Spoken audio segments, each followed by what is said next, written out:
দায়িত্ব নেওয়ার পরেই বুঝছেন দুর্নীতি হলো সবচেয়ে আরামদায়ক একটা কাজ। আপনি যদি খুবই নিরপেক্ষভাবে দেখেন, আপনি দেখবেন শেখ হাসিনার 15 বছরের সাথে গত 1 বছর 2 মাসের শাসন ব্যবস্থা যেটা বলে সেটার খুব একটা বেশি পার্থক্য নাই। আমরা 14 বছরে বা 15 বছরে দেখেছিলাম শেখ হাসিনার একেবারে যিনি পিয়নের চাকরি করেছেন তিনিও 4000 কোটি টাকা নাকি 400 কোটি টাকার মালিক হয়েছেন। আবার এই সরকারের বিভিন্ন উপদেষ্টাদের মন্ত্রীদের যারা মন্ত্রী পদমর্যাদায় আছেন তাদের এপিএসদের দুর্নীতির কথা যখন আমরা শুনি, তাদের বিভিন্ন তথ্য যখন গণমাধ্যমে আসে এবং তাদের ব্যাপারে যখন কোনো ব্যবস্থা নেওয়া হয় না, তখন শেখ হাসিনার আমলের কথাই মনে হয়। কারণ সেই পিয়নকে উনি গণভবন থেকে বের করে দেওয়া ছাড়া আর কোনো লিগ্যাল স্টেপ উনি নেন নাই। এই সরকারেরও কারো বিরুদ্ধে যত অভিযোগে আসুক না কেন কোনো রকম কোনো আইনি ব্যবস্থা নেওয়ার দৃষ্টান্ত আমরা দেখি নাই। প্রত্যেক মানে উপদেষ্টা হিসেবে যারা অ্যাপয়েন্টেড হয়েছেন তাদের প্রত্যেকের সম্পদের হিসাব দেওয়ার কথা ডক্টর মোহাম্মদ ইউনূস শুরুতেই বলেছিলেন। আমাদের চোখে কিন্তু এখনো কোনো উপদেষ্টাদের তথ্য আমার চোখে অন্তত পড়ে নাই। 1-2জন হয়তো বা দিয়েছেন, বাট সেটা পুরো ক্যাবিনেটকে রিপ্রেজেন্ট করে না। না, একেবারে র্যাম্পেন্ট। আমরা তো কারো ব্যাপারে কোনো ব্যবস্থা নিতে দেখছি না। অনেকে বলছেন যে, আমি যদি একটা এক্সাম্পল ধরি, আমাদের একজন ছাত্র উপদেষ্টা আছেন এই উপদেষ্টা পরিষদে, আসিফ মাহমুদ সজীব ভুইয়া। ওনার ব্যাপারে একটির পর একটি অভিযোগ এসছে। এখন আপনি বলতে পারেন যে বিএনপির সঙ্গে তার এক ধরনের মনোমালিন্য আছে, সে কারণে হয়তো এই ধরনের অভিযোগগুলো আসছে, কিন্তু সেই অভিযোগগুলো তো তদন্ত হওয়া দরকার ছিল, তাই না? অভিযোগগুলোকে খারিজ করতে হলেও তো একটা তদন্তের প্রয়োজন। সেরকম ন্যূনতম কোনো তদন্তও কিন্তু আমরা হতে দেখি নাই। অন্য উপদেষ্টারা তুলসী পাতা কিনা জানি না, তবে তাদের পিএস এপিএস এর ব্যাপারে ভয়াবহ রকম অভিযোগ অনেকের ক্ষেত্রে এসছে। এবং আমি একটা কথা মনে করি যে যদি উপদেষ্টাদের কোনো রকম পজিটিভ নডিং না থাকে তাহলে কেবলমাত্র পিএস এপিএস এর পক্ষে এত লুটপাট করা সম্ভব নয়। কারণ কাজটা তো মূলত উপদেষ্টারাই করবেন, সইটা তো উপদেষ্টারই যাবে, এবং সেই সই নিতেই তো আসলে এত দুর্নীতি। যারা খুবই পোলাইটলি সরকারের সমালোচনা করে তাদের ভাষায় প্রধান উপদেষ্টা খুব নরম হাতে দেশ চালাচ্ছেন, আর যারা হার্শলি সমালোচনা করে তাদের ভাষায় প্রধান উপদেষ্টা হয় তিনি নির্লিপ্ত, দেশে কি হচ্ছে না হচ্ছে, দেশ গোল্লায় যাচ্ছে কিনা সেটা নিয়ে তার কিচ্ছু যায় আসে না, অথবা তিনি আসলে বিষয়টিকে খুব খুব খেলার ছলে নিয়েছেন। দেশ চালানোটা তো আসলে খেলাধুলা না, তাই না? এটা ওনার টাইম পাস করার বিষয় নয়, এটার সঙ্গে আমাদের 18 কোটি মানুষের ভাগ্য ওতপ্রোতভাবে জড়িত। উনি হয়তো দেশের বাইরে চলে যাবেন, ভালো উন্নত বিশ্বে উনি সম্মানের সঙ্গেই থাকবেন, কিন্তু আমাদের মতন সাধারণ মানুষ যারা বাংলাদেশে জন্মেছে এবং বাংলাদেশে জীবনটা পার করে এখানেই মারা যাব, তাদের জন্য তো আসলে ওনার কর্মকাণ্ডগুলো খুব স্বস্তিদায়ক নয়। প্রধান উপদেষ্টা দেশের চেয়ে বিদেশ থাকাকেই বেশি আরামদায়ক বা স্বস্তিদায়ক মনে করেন, ঠিক যেমনটি তিনি বিদেশি গণমাধ্যমকে সাক্ষাৎকার দেওয়াটা দেশীয় গণমাধ্যমকে সাক্ষাৎকার দেওয়ার চেয়ে অনেক বেশি স্বস্তিদায়ক মনে করেন। সো দেখুন, এটা বলতে দুঃখ লাগে কিন্তু না বলেও পারি না, বাংলাদেশকে কতটা উনি ওন করেন এই প্রশ্নটা থেকে যায়। অনেক সময় ওনার বিরুদ্ধে অনেক রকম সমালোচনা হয়েছে। মুক্তিযুদ্ধে উনি কি ভূমিকা নিয়েছিলেন বা সেই সময় উনি দেশকে কতটুকু সহযোগিতা করেছেন সেগুলো নিয়ে অনেক রকম সমালোচনা মানুষ করে, আমি সেগুলোর মধ্যে ঢুকতেই চাই না।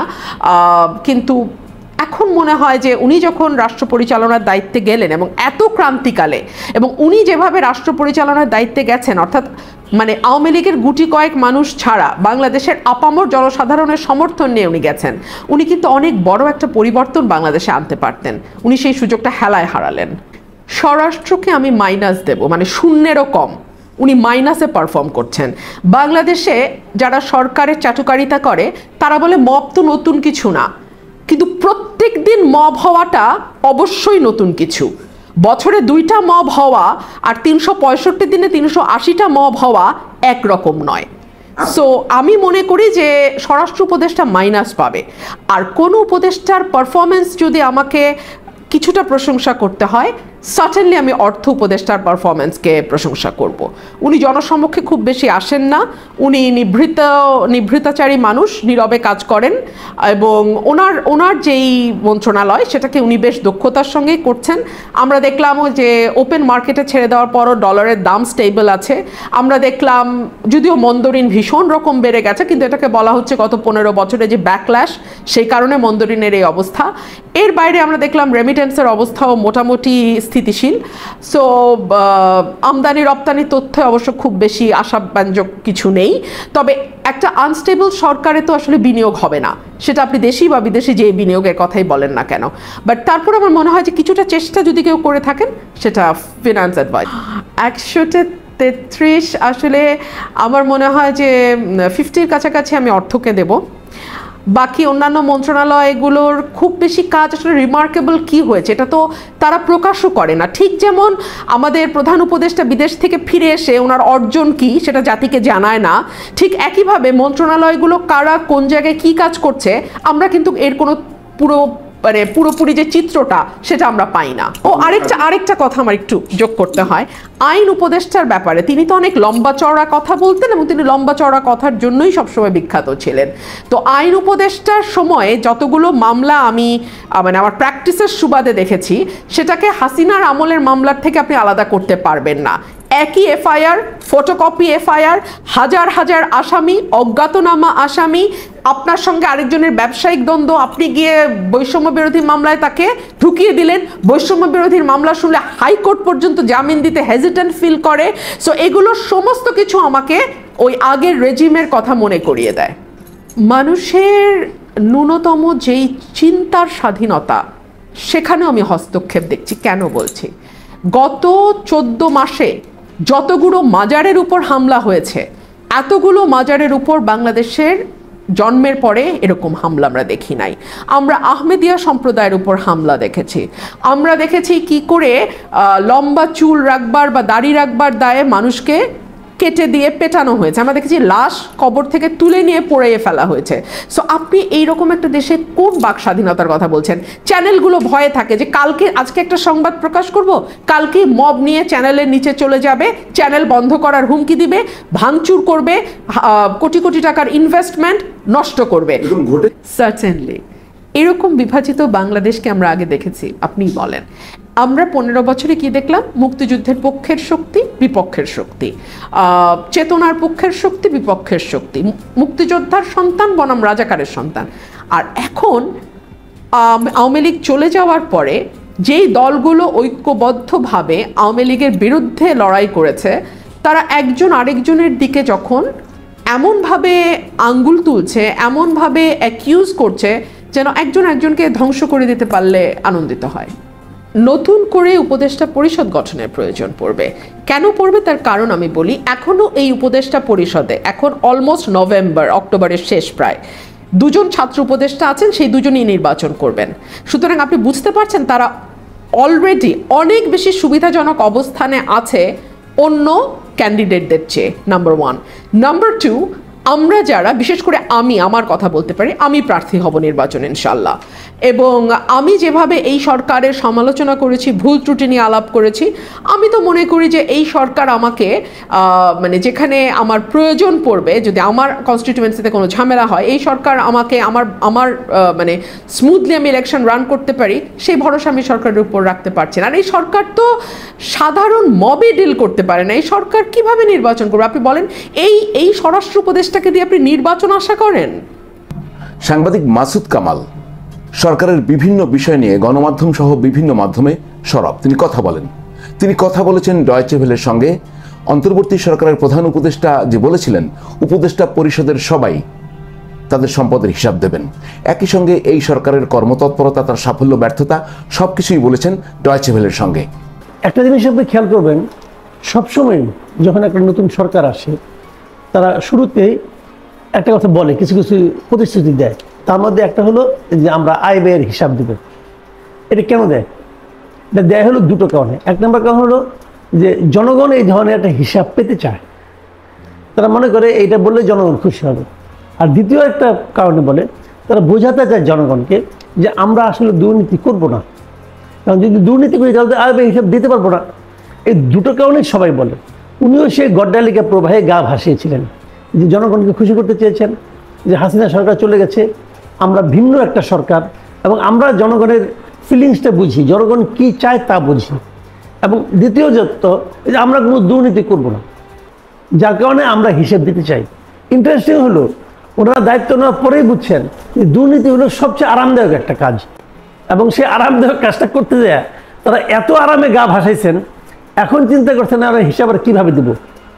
এবং ওনারা, আমি নিশ্চিত, হিসাব দিতে চেয়েও এই যে ওনারা হিসাব দিলেন না, এর মাধ্যমে ওনারা প্রমাণ করেছেন আসলে যে ওনারা দুর্নীতিতে আকণ্ঠ নিমজ্জিত হয়ে গেছেন। আগের গভর্নমেন্ট জানতো যে তারা অনন্তকাল থাকবে, কাজে তারা সেই হিসেবে দুর্নীতি করতে। এই গভর্নমেন্ট জানে যে তারা বড় জোর 1 থেকে 1.5 বছর থাকবে, কাজে তারা এই 1.5 বছর সময়সীমাকে মাথায় রেখে তারা সেই বেগে দুর্নীতি করেছে। এবং আমি মনে করি এই যে এই সরকারের উপদেষ্টারা সবাই যতটা সম্ভব একজন মানুষের পক্ষে দুর্নীতি করার তারা তা করেছে। কোনো পরিবর্তন হয়নি এবং কোনো পরিবর্তন হওয়ার কোনো আমি সম্ভাবনাও দেখি না। এই পুরো জিনিসটাই ছিল জাস্ট সময় ক্ষেপণ। তারা এসে কতগুলি চটকদার কথা বলেছে যে কী করবে, সংস্কার করবে, বিচার করবে এবং নির্বাচন দেবে। কিন্তু তারা মনে মনে ভেবেছে নির্বাচনটা আমি যত পরে দিতে পারি, এবং এই সেই নির্বাচনটা যে পরে দিবে, 1.5 বছর পর্যন্ত নির্বাচন, এখন যেটা হচ্ছে এগুলো 1.5 বছর সময় নিচ্ছে সে। 1.5 বছর পর্যন্ত একটা নির্বাচন অনুষ্ঠানের জন্য সময় নেওয়াটা জাস্টিফাই করতে হবে। তো এই জাস্টিফিকেশনের জন্য তারা একটা সংস্কার নামক একটা আজব জিনিস মানুষের মাথার উপর চাপাই দিচ্ছে যে আমরা সংস্কার করতেছি। এবং সংস্কারের শুরু থেকে যদি আপনি আমাকে ফলো করে থাকেন দেখবেন, সংস্কারের শুরু থেকে আমি বলছি এটা কিছু হবে না। এটা এই কারণে বলেছিলাম যে প্রথমত তখন আমি ভেবেছিলাম তাদের মধ্যে নিয়ত ঠিক আছে, কিন্তু লোকগুলি যোগ্য না। আমি এটা বলেছিলাম যে এই লোকগুলি আপ টু দ্য মার্ক না। এখন আমি মনে করি আসলে নিয়তটাই ঠিক ছিল না, লোকগুলি তো আপ টু দ্য মার্ক নাই, নিয়ত মানে লোকগুলিও ঠিক ছিল না এবং নিয়তটাও ঠিক ছিল না। আমি আপনাকে ছোট্ট একটা এক্সাম্পল দিয়ে বলি। যেদিন তারা সনদটা আমাদের সিগনেচার করার জন্য গেল, ওখানে যাই দেখলো যে জুলাই যোদ্ধা নামে কিছু লোক ওখানে দখল করে আছে, তার মানে একটা হইচই হতে পারে। তারা কিন্তু ওখানে বসে তাৎক্ষণিকভাবে অঙ্গীকার নামার 5 নাম্বার ধারাটা চেঞ্জ করলো, যেটা নিয়ে নাকি এনসিপি তাদের সঙ্গে বার্গেন করেছিল। তো আপনি আগে করলেন না কেন? শেষ মুহূর্তে কী করে করলেন? তো কখন? এই আপনার সামনে সিচুয়েশন দেখার পরে। তার মানে কি তাদের মতলবটাই ছিল খারাপ। বাম দলগুলি কেন করলো না বলেন? বাম দলগুলি বলেছিল আমাদেরকে পুরো ড্রাফটটা আপনারা দেন, চূড়ান্ত যে আপনি করবেন তার কপি আমাদের কাছে দেন। তারা কপি দিয়েছে? কপি দেননি তো। কী কারণে দেয় নাই? তারা যেগুলি বলছে এইগুলি আমাদের নোট অফ ডিসেন্ট আছে, ওগুলি তারা মূল ইয়ের মধ্যে ঢুকাই দিচ্ছে। কী কারণে ঢুকাইছে? যে তারা আসলে যোগ্যই না। এই কাজটা করার জন্য যে মিনিমাম একটা যোগ্যতা লাগে, সেই যোগ্যতাই এই লোকগুলির মধ্যে নাই। তারা যে ড্রাফটই ঠিক মতো করতে পারে নাই। আমি আরও 2-1টা পয়েন্ট আপনাকে বলি যে তাহলে এটা তারা করলো কেন, বিষয়টা খেয়াল করেন। তো তারা নিজেদের মতো করে একটা জাস্টাটা বানিয়ে রাখছে। এবং আমি শিওর তাহলে যে এই যে অন্য তারা আপনি বলবেন যে এতগুলি পলিটিক্যাল পার্টি সাইন করলো, তারা কিন্তু বুঝে না। বুঝে বিএনপির মতলবটা কি?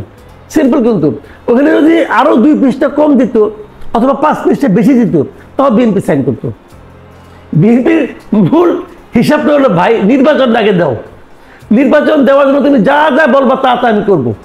নির্বাচন হওয়ার পর তো আমার হাতে ক্ষমতা, তখন আমি বুঝবো কি কি করা দরকার, কি কি করা দরকার না।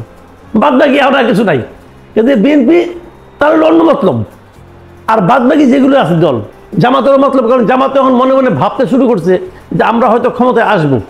এই জন্য জামাতও কিন্তু ওই বিএনপি লাইনে চলে গেছে। আগে কিন্তু জামাত খুব অ্যারোগেন্ট ছিল, নাম্বার করবো না। এখন কিন্তু জামাত আর তা বলে না, কারণ জামাত এখন বিশ্বাস করতে শুরু করছে নিজে নিজে হয়তো আমরা ক্ষমতায় চলে আসবো। এই দুইটা বাদ বাকি যা আছে সব দুধ ভাত।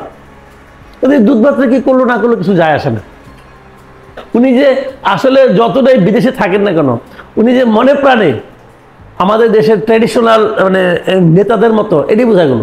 মানে উনি যখন কোনো আইন করেন দেখবেন, অনেক ফ্যামিলি দেখবেন আপনি গৃহকর্তা কিছু আইন করে, এটা করা যাবে না, ওইটা করা যাবে না, বাচ্চাদেরকে বলে তোমরা সিগারেট খাইতে পারবা না, অমুক আবার সে কিন্তু রাতেবেলা মদ খায় টলতে আসে। তো ওনারও যে ওই অবস্থা। উনি যখন আইন করছে বিদেশ ভ্রমণ কমাতে হবে, তখন আবার ব্র্যাকেটে লেখা ছিল আমি ছাড়া।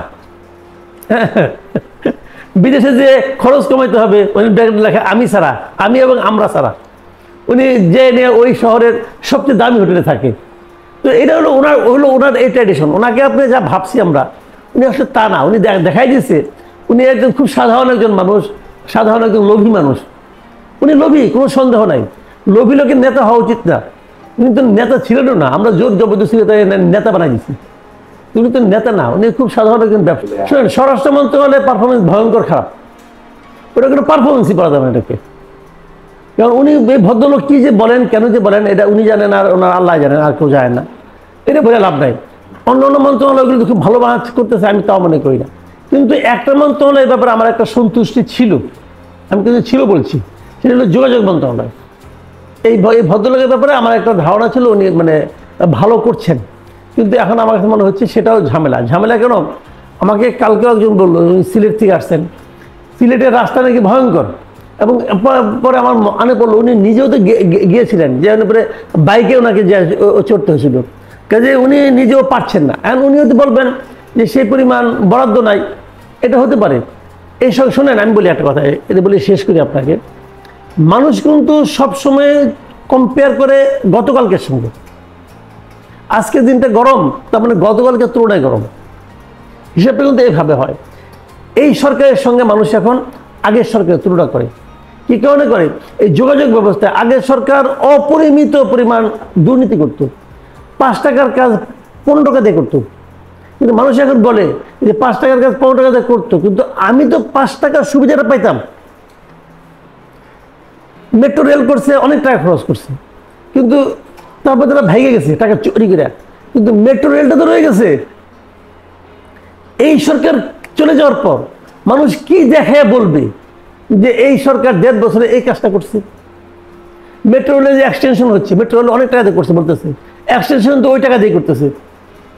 তারা তো নতুন করে কারোর সঙ্গে চুক্তি করতে পারে না, নতুন করে বার্গেন করতে পারে না। তো আগের বার যদি চুরি হয়ে থাকে, তো সেই চুরির টাকাটা কোথায় গেছে আমরা জানি। এই চুরির টাকাটা কোথায় যাচ্ছে তাহলে? এই সমস্ত প্রশ্ন মানুষ অলরেডি করতে শুরু করছে। কাজেই এই সরকারের পারফরমেন্সে আমি কোনো ভালো কিছু দেখি না।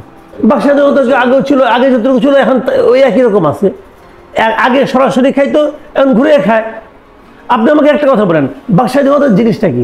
যদি আপনি মিডিয়া বলি, প্রত্যেকটা মিডিয়ার শীর্ষস্থানগুলিতে তারা চেঞ্জ করছে না, এবং তাদের লোক এনে বসাইছে না? আপনি অস্বীকার করতে পারবেন? এবং তাদের লোক বসাক, আমার কোনো সমস্যা নাই। সে লোকটা তো যোগ্য হতে হবে। যোগ্য লোকটাকে বসাইতে হবে। দেখেন প্রত্যেকটা পত্রিকার সম্পাদক দেখেন চেঞ্জ হয়ে গেছে। কেন? এমন কি ঘটলো সব পত্রিকার সম্পাদক চেঞ্জ করতে হবে? করছেন। তারা কি কাজটা করতেছে? তারা তো ওই কাজটাই করতেছে যে কাজটা আগের সরকার করতো। এটা কি কারণে হয়? এটা হয় হলো ওই কারণে যে সরকার পছন্দ করে না। আমরা তো বিভিন্ন পত্রপত্রিকা লিখি ভাই, আমি তো অনেক পত্রপত্রিকা লিখি, আমি তো জানি কি হয়। ওই পত্রিকাগুলো তো আমাদের বলে যায় এইটুকু লেখেন, এইটুকু লেখেন। আবার আমার লেখা একবার ছাপাও হয় না। এই যে বিভূদা যে মারা গেল, বিভূরঞ্জন সরকার, উনি তো মারা যাওয়ার সময় বলে গেলেন যে উনি ওই লেখা ছাপতে যে উনি ধমক খাইছেন। তো এই ধমকটা তো খাইছে কাছ থেকে কিন্তু বলেই গেছেন। তাহলে এইটাকে আপনি কী হিসেবে দেখবেন? এইটাকে আপনি কোনো বিবেচনাতে একটা নিরপেক্ষ সরকার বলতে পারবেন না। আপনি যদি তত্ত্বাবধায়ক সরকারের কথা বলেন, যার জন্য নাকি বিএনপি এত বছর আন্দোলন করছে, বিএনপি করছে, জামাত করছে, সবাই গত 15টা বছর সবাই কিন্তু একটা আন্দোলন করছে। তারা একটা তত্ত্বাবধায়ক সরকারের অধীনে নির্বাচন চায়। তত্ত্বাবধায়ক সরকারের মূল কনসেপ্টটা কি? মূল কনসেপ্ট হলো ওই সরকারের কেউ নির্বাচন করবে না, ওই সরকারের পছন্দের কোনো ব্যক্তি নির্বাচন করবে না, ওই সরকার কোনো নির্বাচনী হস্তক্ষেপ করবে না। তো এই সরকার কি তার দল নাই? সবাই জানে এনসিপি তো ডক্টর ইউনূস নিজে বলছে তোমরা এই দল বানাও, এটা তো ওনার দল। এখন ওনার সঙ্গে যে ওই যে আপনার বিরোধ দেখতেছেন, আমার তো মনে হয় এই বিরোধটা একটা নাটক, এটা আসলে বিরোধ না। কাজেই এবং এই সরকারের পক্ষপাত তো আছে, পক্ষপাত যা আছে এটা কী করে বলি আমি আপনাকে। এনসিপি জামাত কদিন আগে বলছে এই সরকারের নাকি বিএনপির বিরুদ্ধে পক্ষপাত আছে। বিএনপি দেখবো এই সরকারের বিরুদ্ধে বললো যে 3 জন উপদেষ্টাকে বাদ দিতে হবে, ওই 3 জন উপদেষ্টার ব্যাপারে আপনার ওর মাধ্যমে আপনার একটা পক্ষপাত আছে। তো এই সরকারের বিরুদ্ধে পক্ষপাতের অভিযোগ বিএনপি করছে, জামাত করছে, এনসিপি করছে। এই গভর্নমেন্টকে আপনি নিরপেক্ষ কী করে বলবেন? বলতে পারবেন না ভাই। যে সেই বিবেচনায় এই সরকারের আমি মনে করি যদি এই সরকার এক নম্বর হলো এই সরকারের নিরপেক্ষকে নির্বাচন করা সম্ভব নয় সরকারের পক্ষে। আর দ্বিতীয়ত এই সরকার আরেকটা কথা বলি আপনার, একটা বিশাল ভোটার যেমন এই সরকার একটা ঐক্যমত্য কমিশন করছে, ঠিক আছে, আপনি আওয়ামী লীগকে ডাকেন নাই, আওয়ামী লীগের রাজনৈতিক কর্মকাণ্ড আপনি স্থগিত রাখছেন, ঠিক আছে, তাদের ডাকেন নাই, জাতীয় পার্টিকে ডাকলেন না কেন, ওয়ার্কার্স পার্টিকে ডাকলেন না কেন, জাসদকে ডাকলেন না কেন? তারা স্বৈরাচারের দোষও বলতেছেন, এটা আপনি বলতেছেন রে ভাই, একটা পার্টি বলতেছে, আপনাদের এখানকার কয়েকটা পার্টি বলতেছে, আর থেকে বলতেছে না। কাজে যতক্ষণ পর্যন্ত আপনাদেরকে নিষিদ্ধ না করবেন, স্থগিত না করবেন, ততক্ষণ পর্যন্ত তাকে যদি আপনি না ডাকেন, তাহলে তো এটা পক্ষপাতদুষ্ট।